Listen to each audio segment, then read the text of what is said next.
Hey everybody, it's Grant Hawkins back for my demonstration speech for AEDs. Obviously you caught me at work tonight.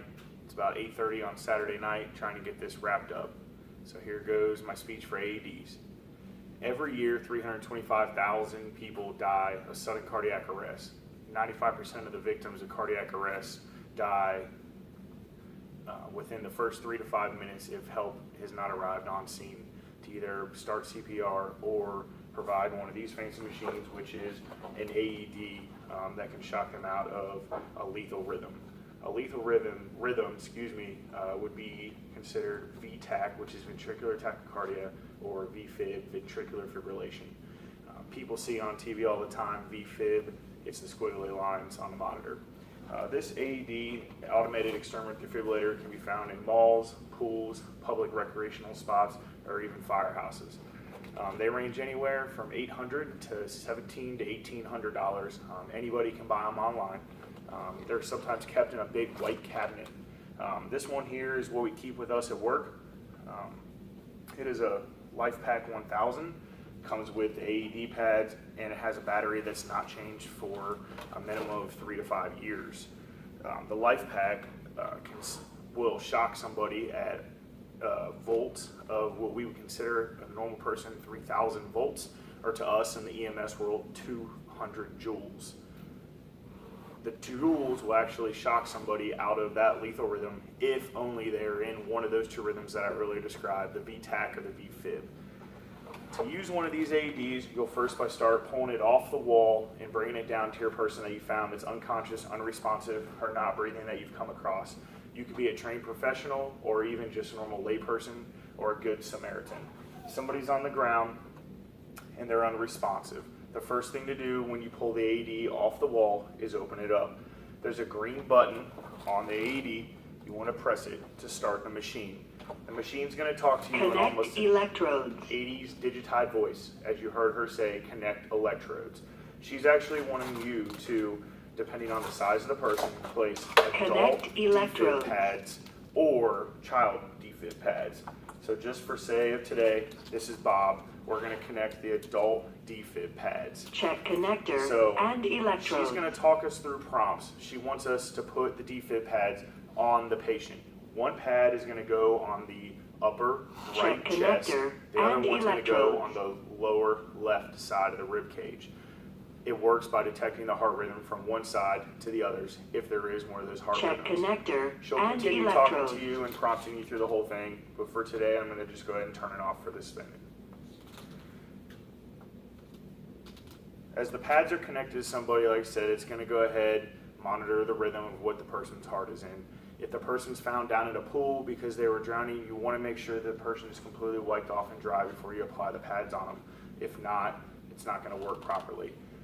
Men, women, kids, children, infants, you have to expose their chest completely. So bare chest swimsuit comes off, the pads have to go on them. Once you get the appropriate pad selected, and they even come with fancy pictures on them to show where the pad is placed, so depending on the size of the person, one might have to be placed if it's an infant on the front and on the back, or just like I said earlier, right chest, lower left. I have a pair of demonstration pads to place on the patient. It's going to go on the top left and the bottom right. I don't want to open up these good packages. These are very expensive, and we actually could possibly need these later today. So while the machine is analyzing the patient's heart rhythm, somebody needs to go call for help. Somebody can use, here where we live, 911. Some places it's 000. Pretty much everywhere now is 911. Let me know if I'm wrong, but that's just what I'm used to. So we've turned the monitor on, and it's actually applied to our patient now.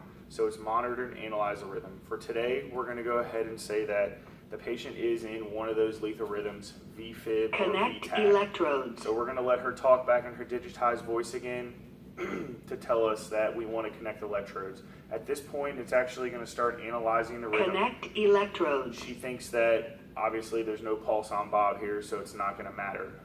When it's analyzing a rhythm, you do not want to touch the patient. You want to stand completely clear because it can pick up your heart rate if you were to touch the patient. if it detects that it's a shockable rhythm in the VTAC or VFib, it's going to tell you to stand clear, and the monitor is going to start charging. It's going to be a winding up noise. When it reaches the high pitch of the winding noise, it's going to tell you to stand clear one more time. At that point, you want to make sure everybody is away from the patient, and once everybody is clear of the patient, there is on this monitor almost like a lightning bolt. The lightning bolt is the shock button. You need to press the button and hold it. It'll make a clicking noise in the machine, and you'll visually see the person jump a little bit, and that means the shock is delivered. After the shock is delivered to the patient, it is going to go back to analyzing the rhythm. If the monitor decides, the computer inside of here decides that it needs to shock the patient again, it will do so. If a layperson or a Good Samaritan is performing CPR on the patient, that is okay. You can perform CPR while the AED is working, just as long as nobody is shocking the patient, because that is a fire service. We keep a second set of pads in here for that reason. I've never been a part of that, but we aren't saying that it can't happen. AEDs are very, very common, and they save a lot of people every year. You could be the statistic that is put towards saving someone else's life. 1,000 people per day, or one person every 2 minutes dies of sudden cardiac arrest. Yes, we use the AEDs on people that go into respiratory arrest and then they go into cardiac arrest, so they stop breathing before and then their heart stops. But we also most commonly use it when people's heart just suddenly stop. Me personally, I've used it very often. I don't like to use it all the time, but with my job, it happens more frequently than not.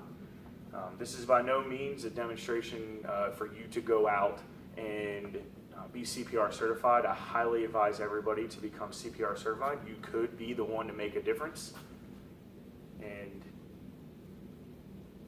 I'm going to leave you with just the last thoughts of how many people per year pass away from sudden cardiac arrest, and that's a minimum of 325,000 people. Hope everybody enjoyed the demonstration speech. Have a good night.